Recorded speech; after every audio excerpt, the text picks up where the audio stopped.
finishing high school on yet another high note, class valedictorian, and acclaimed writer with more scholarships than anyone had ever been awarded, I was headed to college.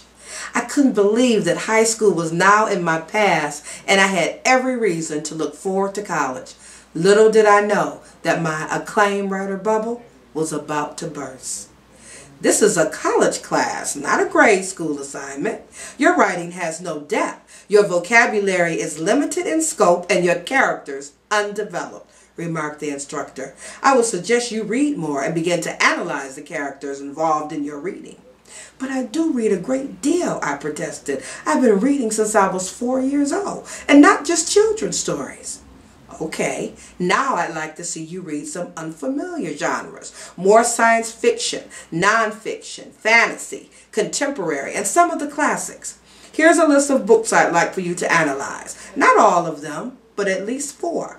Read to analyze the characters, the author's purpose, and the plots and subplots. Look at how the authors use words and develop characters and what is involved. Pay attention to how authors build the plots and subplots and how they unfold. Consider this an extra credit assignment, but it should help you to rewrite this first submission.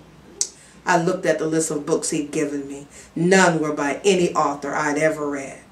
Thank you, I said, more subdued now than I ever thought possible. I'll see what I can do. I discovered that with everything I thought I knew about writing, I actually did not know much. With courage renewed, I spent the next 2 weeks dissecting plots and subplots and writing my analyses. When I got my first analysis back, my hope was re-energized. I had gotten an A. But more importantly, I got feedback that was essential to my understanding and how to become a better writer.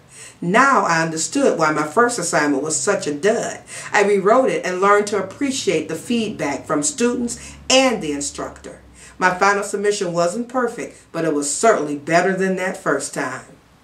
I always believe that life is what you make it, not that a person has to accept whatever life hands them. After college, with a degree in hand, I went on my first job search and just knew someone would hire me on the spot. That didn't happen that first day or even weeks later.